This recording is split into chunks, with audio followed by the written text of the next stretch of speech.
Olá, Fernando Figuinha do Cardiopapers. Vamos dar sequência então à nossa discussão sobre os novos anticoagulantes.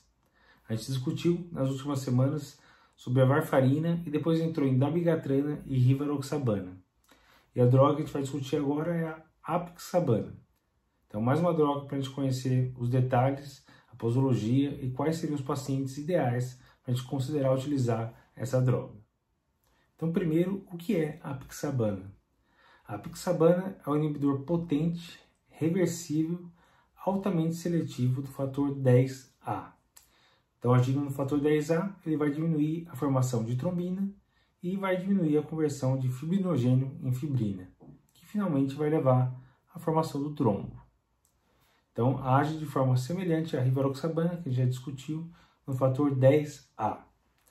Além disso, vai inibir de forma indireta a agregação plaquetária induzida por trombina. Então, tem também esse efeito. A apixabana é metabolizada no fígado, principalmente pelo citocromo 3A4, além de outros citocromos. Então, vai ter esses detalhes de interação medicamentosa que a gente vai discutir mais à frente também. E tem uma eliminação renal em torno de 27%. Quais são as apresentações da apixabana? Ou 5 mg por comprimido. No Brasil, vem pela indústria farmacêutica Pfizer, a única que produz a droga, com o nome de Eliquis. Tem um tempo de meia-vida de 12 horas e pode ser ingerido com ou sem alimentos. A ingestão de alimentos não interfere de forma muito significativa a farmacodinâmica da medicação. Além disso, ela pode ser triturada e pode ser administrada por sonda nasointeral. Então, é mais uma via interessante que a gente sabe que tem alguns pacientes que precisam para a administração da medicação. Então, quais seriam as possíveis indicações para o uso da apixabana? Então, a gente vai discutir em detalhes mais para frente, mas as principais indicações seriam prevenção de eventos embólicos em pacientes com fibrilação atrial, prevenção de tromboembolismo venoso em pacientes que vão para cirurgia ortopédica, artroplastia de joelho ou quadril, e tratamento de tromboembolismo venoso ou tromboembolia pulmonar, que também já tem estudo mostrando eficácia. E quais seriam as contraindicações para o uso da apixabana?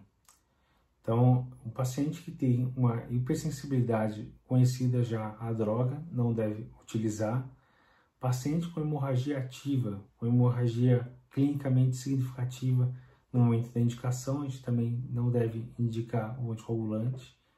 Pacientes com cirrose hepática, com hepatopatite, tem alguns estudos do uso da apixabana em pacientes com cirrose hepática, Child A, Child B, que parece ser uma droga segura, sim, para esse cenário.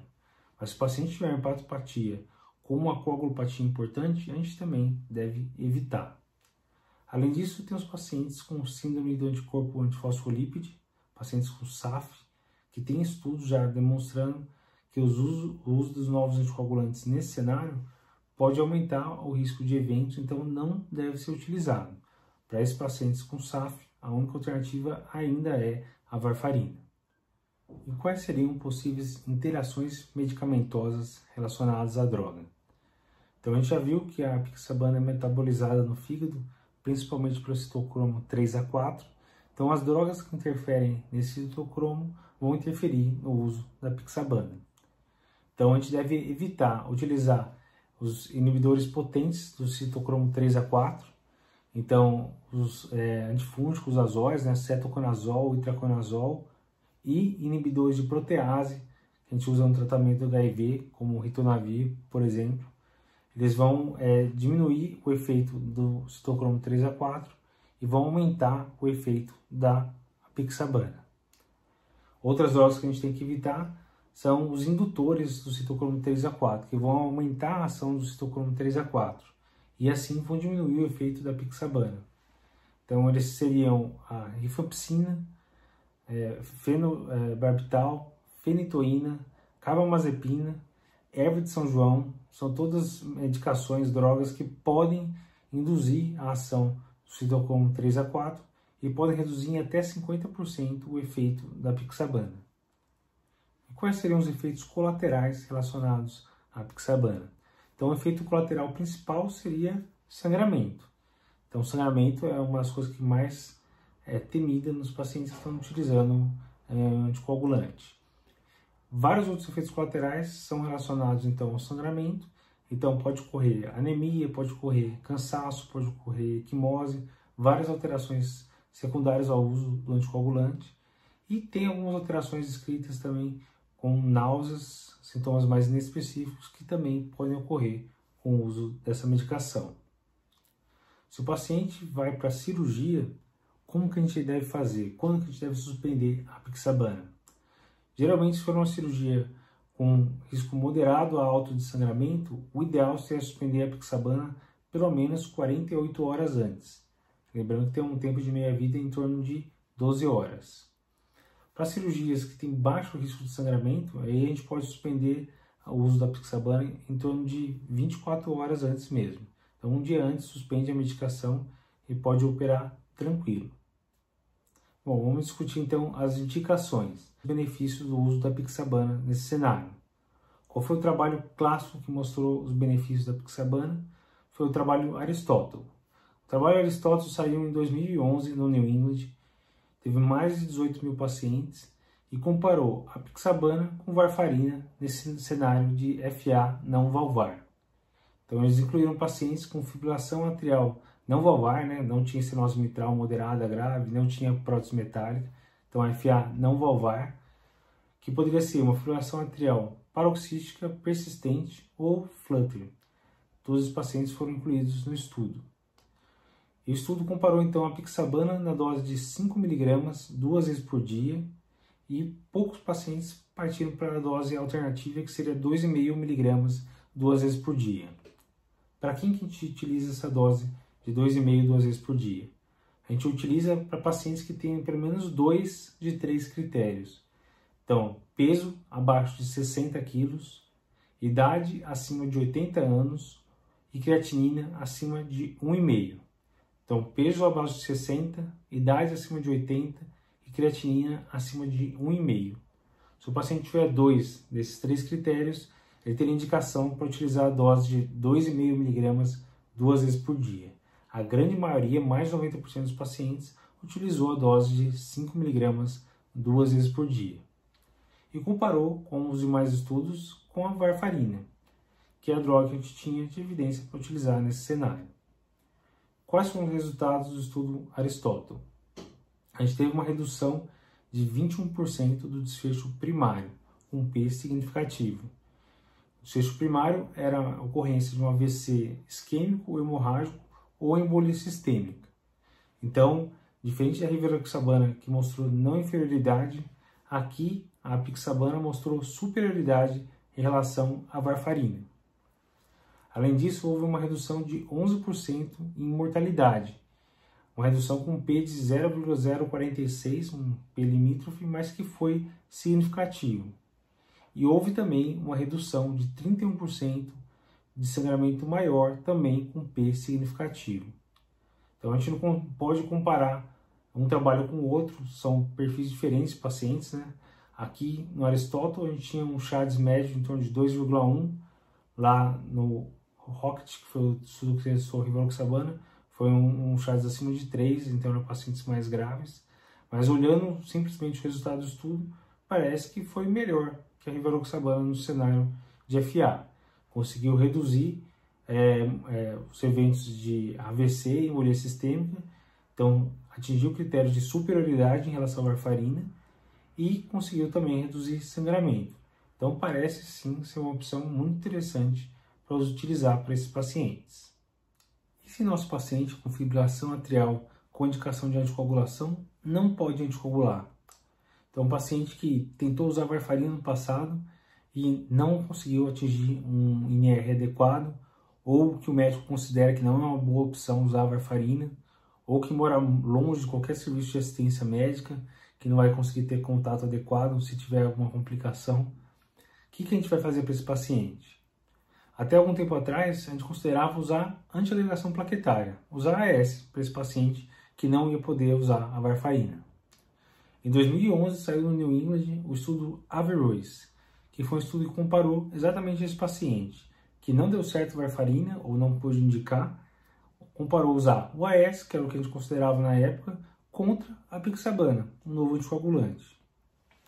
O AS, eles utilizaram uma dose de 81 a 324 mg, a grande maioria, 90%, usou 81 mg mesmo, que seria a dose mais baixa do AS, e o apixabana utilizou a dose padrão igual a do estudo Aristóteles.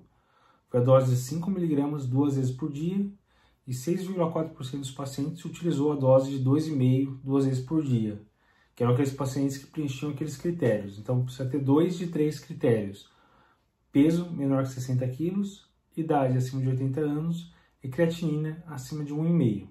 Então, tendo 2 desses 3 critérios, reduziria a dose para 2,5 2 vezes. E o que o estudo mostrou? Houve uma redução muito importante do risco de eventos isquêmicos e AVC no grupo que usou a apixabana, como a gente já imaginava. Então, reduziu 55% a chance do paciente ter um AVC ou embolia sistêmica. Quando a gente foi ver AVC, embolia sistêmica, infarto e óbito vascular, teve uma redução também significativa de 34%. Então, realmente, a apixabana é superior. Mas e o sangramento? Quando a gente foi ver esse sangramento, houve um aumento do sangramento maior com o uso da apixabana, mas foi um aumento não significativo. Tem um P de 0,07. Então, a princípio, usar a apixabana nesse cenário, que a gente não iria utilizar a varfarina e usar o AS, é tão seguro quanto, é semelhante, houve um aumento não significativo do risco de sangramento, e é muito superior em termos de proteção de eventos embólicos, eventos sistêmicos. Então, meio que caiu por terra, a gente não indica mais antiagregação plaquetária para esses pacientes com FA não valvar. Então, ou você vai anticoagular, não deu certo com a varfarina, tenta um novo anticoagulante, ou então não usa nada, ou vai usar algum dispositivo para ocluir apêndice arterial, etc. Mas não tem mais indicação de utilizar antiagregação plaquetária para esse perfil de pacientes. E no cenário de profilaxia de TEV, o que a gente tem de evidência científica para o uso da apixabana? A gente teve 2 estudos grandes, o estudo Advance 2 e Advance 3, que englobaram juntos quase 8.500 pacientes que testaram a apixabana nesse cenário de prevenção e profilaxia de eventos tromboembólicos em pacientes que iam para cirurgia ortopédica, que é uma cirurgia que tem alto risco de evoluir com eventos tromboembólicos. Eles testaram usar a apixabana no cenário de pós-operatório de artroplastia de joelho, para utilizar em torno de 12 dias após, e a artroplastia de quadril para utilizar por 35 dias após, em média. A dose que eles utilizaram foi a apixabana 2,5 mg 2 vezes por dia. Então, diferente da dose de FA, que é uma dose mais alta, aqui para todo mundo utilizou a dose de 2,5 mg 2 vezes por dia e comparou com a enoxaparina 40 mg, que é a dose padrão que a gente usa para a prevenção de eventos tromboembólicos nesses pacientes. O que esses estudos mostraram? Houve uma redução significativa da ocorrência de eventos tromboembólicos e de óbito por qualquer causa, e também quando a gente for ver o desfecho, incidência de eventos tromboembólicos, mais embolia pulmonar, mais óbito relacionado à embolia pulmonar, também houve uma redução significativa com o uso da apixabana quando comparado com a enoxaparina. Em relação ao sangramento, não houve diferença significativa entre os 2 grupos. Foi semelhante o sangramento para esses pacientes. Então, mostrou que parece ser bem interessante nesse cenário, prevenção de eventos tromboembólicos em artroplastia de joelho ou de quadril, utilizar a apixabana 2,5 mg 2 vezes por dia. Geralmente, ele foi iniciado em torno de 12 a 24 horas após o procedimento cirúrgico. Quando a gente está falando do tratamento de tromboembolismo venoso ou embolia pulmonar, a apixabana foi testada nesse cenário nos estudos Amplify e Amplify Extension. O estudo Amplify teve mais de 5.000 pacientes e comparou a dose de apixabana 10 mg 2 vezes por dia por 7 dias, então uma dose mais alta, o dobro da dose que a gente usa para FA. Então 10 mg 2 vezes por dia por 7 dias, e depois continuou utilizando 5 mg 2 vezes por dia pelo período estipulado, então 6 meses, 12 meses, e comparou com o esquema padrão de heparina seguido de varfarina. Então, o que esse estudo mostrou? Ele mostrou que para o endpoint de embolia recorrente e óbito por TEV, o uso da apixabana foi semelhante ao esquema de heparina e varfarina. Então foi equivalente. Quando a gente foi ver sangramento, daí a pixabana foi superior, sangrou menos usar a pixabana do que o esquema padrão de heparina com varfarina. Lembrando que aqui, semelhante à rivaroxabana, a gente podia entrar direto com a pixabana para esse paciente. Diferente do que a gente discutiu lá atrás para dabigatrana, que precisaria de uns 5 dias usando heparina, para depois fazer a transição para dabigatrana, para o novo anticoagulante. Rivaroxabana e pixabana dava para entrar direto com o novo anticoagulante nesse cenário de tratamento de TEV. Quando a gente foi ver o Amplify Extension, eles botaram, por exemplo, deu 6 meses, de 6 meses a 12 meses, alguns pacientes pararam de coagulação e foram para o placebo, e alguns continuaram utilizando a pixabana 5 duas vezes ou a pixabana 2,5 duas vezes. Então, para esses pacientes que todo mundo ia interromper, eles avaliaram o que ia acontecer se deixasse por um tempo mais prolongado a pixabana. E daí, obviamente, mais 6 meses usando anticoagulante, houve muito menos evento embólico do que quem parou de usar tudo, que foi para o grupo placebo. E o sangramento não foi tão diferente assim entre os dois grupos, não foi significativamente diferente. O que sugere que o paciente que teve um TEV, às vezes vale a pena a gente prorrogar por um tempo maior, talvez deixar uma dose mais baixa, para 2,5 duas vezes, mas manter por 12 meses, que você vai continuar tendo benefício em relação à redução de eventos embólicos, sem aumentar de forma significativa o sangramento. Então, só reforçou ainda mais a importância da pixabana nesse cenário de tratamento de TEV. Em relação à anticoagulação no cenário pós-angioplastia, a gente já viu nos outros anticoagulantes, a gente teve o estudo REDO-PCI com dabigatrana e o estudo Pioneer com a rivaroxabana, mostrando que dá para considerar utilizar esses novos anticoagulantes nesse cenário de um paciente que tem FA e precisa anticoagular e vai receber um stent. E para a pixabana, então, como é que foi o estudo que mostrou isso? O estudo foi o estudo Augustus. Foi um estudo com 4.614 pacientes de 33 países diferentes que testou a pixabana. Teve um outro braço que testou AS contra placebo. E daí testou a dose da pixabana como a dose utilizada no estudo Aristóteles. Então 5 mg 2 vezes por dia ou 2,5 2 vezes por dia. Se tivesse 2 de creatinina acima de 1,5, peso menor que 60 ou idade acima de 80. E o que eles mostraram foi uma redução de 31% de sangramento maior ou sangramento não maior clinicamente relevante com o uso de apixabana quando comparado com varfarina e uma redução de 17% do desfecho de morte ou hospitalização por evento isquêmico. Então mostrou superioridade da apixabana em relação à varfarina. Quando foi avaliar os grupos de AS contra placebo, mostrou que não havia diferença entre os dois. Então a AS não protegeu nada de forma adicional ao uso da apixabana.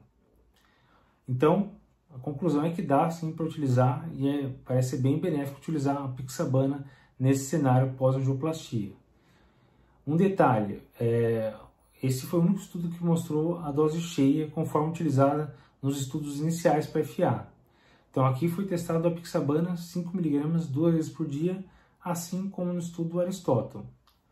No estudo REDO-PCI, que foi com dabigatrana, eles testaram as doses, mas a dose que atingiu superioridade foi a dose de 110 mg 2 vezes por dia de dabigatrana, que no estudo RELY, naquele primeiro estudo, mostrou não inferioridade em relação à varfarina e não superioridade como a dose de 110 duas vezes mostrou. E no estudo Pioneer, que foi com a rivaroxabana, eles testaram utilizar a rivaroxabana de 15 mg mais clopidogrel nesses pacientes. Então eles não testaram a dose de 20 mg, que foi a dose utilizada no estudo Rocket. Então é mais um ponto a favor aí da apixabana. Esse estudo Augusto conseguiu mostrar a segurança e os benefícios de utilizar a dose que foi padronizada, seguindo o estudo inicial, o Aristóteles, para esses pacientes com FA. Então dá sim para considerar utilizar a apixabana associado a um inibidor de ADP, um clopidogrel, por exemplo, e deixar sem o AS assim que for de alta do hospital. E no cenário de cardioversão elétrica, a gente tem um estudo chamado EMANATE que testou a apixabana nesse cenário. Então foi um estudo aberto, multicêntrico, com 1.500 pacientes, que testou pacientes que tinham FA, que iam para cardioversão elétrica ou química, que estavam 48 horas sem anticoagulante, e compararam usar a apixabana, que poderia ser utilizada em 2 esquemas, ou 5 mg 2 vezes por dia, a partir da 5ª dose poderia fazer a cardioversão, ou que foi mais utilizado foi uma dose de ataque de 10 mg, pelo menos 2 horas antes da cardioversão, de apixabana. E comparou com o esquema de usar heparina seguida de varfarina. O que eles mostraram foi no segmento, houveram 6 episódios de AVC no grupo heparina e varfarina e nenhum episódio de AVC no grupo apixabana, mas não atingiu significância estatística. Esse estudo mostrou, pelo menos, que deve ser seguro utilizar a apixabana nesse cenário e ajudou a gente a ter mais uma indicação, mais um cenário possível para usar os novos anticoagulantes, ao invés de ter que dar heparina e esperar atingir o NR adequado com a varfarina, que a gente sabe que é muito mais trabalhoso. Então, dá para considerar utilizar a apixabana nesse cenário pericardioversão elétrica. Um outro estudo que testou o uso da apixabana foi o estudo AVERT. O estudo AVERT saiu no New England de 2018, testou o uso da apixabana para profilaxia de TEV em pacientes oncológicos. Aqui eram pacientes com câncer, com risco intermediário a alto de um evento tromboembólico, de um TEV, avaliado pelo score de Cohan, maior ou igual a 2, eram incluídos nesse estudo. E testaram a dose de apixabana, 2,5 mg 2 vezes por dia, contra placebo. E o que eles mostraram foi uma redução importante de 59% na incidência de eventos de TEV, de tromboembolismo venoso, mas houve um aumento significativo também de sangramento maior. Com P limítrofe, mas foi significativo, foi um P de 0,046. Então é mais um cenário que a gente pode considerar utilizar a apixabana. E daí você vai ter que pesar risco-benefício avaliando caso a caso. Consegue reduzir de forma importante a ocorrência de TEV, mas aumenta o risco de sangramento. Então você vai ter que ver o risco de sangramento do seu paciente. Se o risco for muito alto de algum evento embólico e não tiver um risco assim tão alto de sangramento, dá para considerar usar a apixabana nesse cenário. E se o nosso paciente que estava utilizando uma apixabana teve um sangramento? O que a gente vai fazer? Então, primeiro a gente tem que lembrar que a apixabana tem um tempo de meia-vida em torno de 12 horas. Então, se for um sangramento não catastrófico, um sangramento de uma hematura, alguma coisa que não está trazendo repercussões graves naquele momento, daria para esperar acabar o efeito da droga, que já resolveria. Outra alternativa seria buscar hemostasia, Tem alguma coisa sangrando, tenta fazer hemostasia cirúrgica, se necessário, ou o que for necessário para controlar o sangramento. Se mesmo assim precisar fazer alguma coisa, químico. Daria para tentar utilizar plasma fresco congelado, mas aí o benefício não é ácido tranexâmico ou desmopressina, por exemplo. E se precisar de um reversor? A gente tem algum reversor para apixabana? A gente tem o Dexanet Alpha, que é um reversor que está sendo estudado, não está disponível ainda, então não dá para utilizar. É uma proteína recombinante do fator 10A, então ele vai se ligar aos inibidores do fator 10A e vai ajudar a remover eles da circulação. Então tem um estudo correndo de fase 3, o Anexa 4, que mostrou, numa análise de 67 pacientes iniciais, que usar o Dexanet Alpha permitiu retirar em torno de 93% da apixabana que estava na circulação. Então parece ser útil, mas a gente tem que esperar mais estudos, precisa bater o martelo da dose que deve ser utilizada e deve ser liberado para a gente poder ter acesso.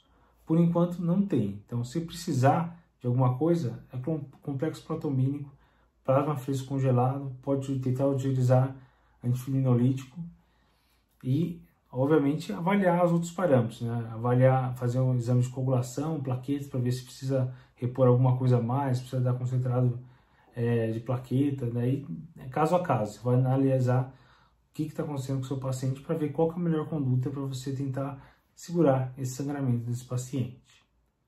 E se o nosso paciente que está tratando com a apixabana para a prevenção de eventos tromboembólicos na FA, por exemplo, se apresenta com um quadro novo de AVC, um quadro de déficit neurológico novo agudo.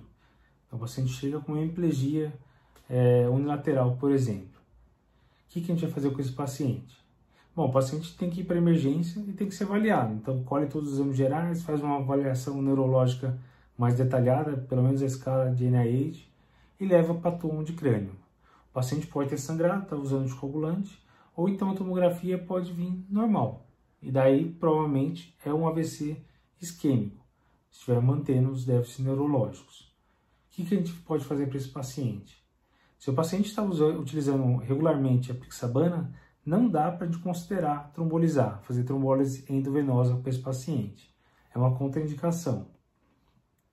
Diferente lá da bigatrana, a gente poderia considerar usar o idarucizumab, tentar reverter o efeito da apixabana e tentar trombolizar, que alguns especialistas sugerem. Aqui a gente não tem reversor validado, não dá para a gente considerar reverter a anticoagulação para daí trombolizar. Não existe isso quando está pensando no anti-10A. Então, trombólise endovenosa não dá para usar para esse paciente. Você vai internar o paciente, você vai dar todo o suporte, vai acompanhar, etc. Mas não dá para fazer trombólise endovenosa para um paciente que está utilizando a apixabana. O risco de sangrar é muito alto. E para o paciente dialítico, será que a gente pode tentar utilizar a apixabana? A gente sabe que esses pacientes dialíticos foram excluídos de todos os grandes estudos no cenário da FA. Então, no estudo RELY com a dabigatran, no estudo ROCKET com a rivaroxabana, no estudo Aristotle com a apixabana, todos excluíram pacientes dialíticos. Mas a gente tem algumas evidências de segurança com o uso da apixabana, mais do que os outros novos anticoagulantes. Lembrando que a apixabana tem uma eliminação renal em torno de 27%, é menor que os demais. Então, é um novo anticoagulante que a gente pode considerar utilizar nesse cenário. Teve um estudo que saiu agora em janeiro de 2020, no JACC, que foi uma meta-análise de 16 estudos observacionais com quase 72 mil pacientes. Nesses 16 estudos, 2 englobaram novos anticoagulantes, todos pacientes dialíticos. Ele avaliou, então, o uso de varfarina, apixabana 5 duas vezes, apixabana 2,5 duas vezes, ou nada como anticoagulante, nesse cenário de pacientes com insuficiência renal crônica dialítica e fibrilação atrial. Então, o que ele mostrou? Em termos de redução de eventos embólicos, nenhum dos esquemas conseguiu reduzir evento embólico. Nem varfarina, nem apixabana 5 duas vezes, nem apixabana 2,5 duas vezes. Quando a gente olhou em mortalidade por qualquer causa, aí houve uma redução somente com a dose de apixabana 5 duas vezes, quando comparado com varfarina ou apixabana 2,5 duas vezes ou nada. Então, o único que demonstrou uma redução de mortalidade nesse estudo foi a apixabana 5 duas vezes. Quando a gente viu o sangramento, o único que aumentou o sangramento de forma significativa foi a varfarina, quando comparado com a apixabana 5 duas vezes, apixabana 2,5 duas vezes ou nada.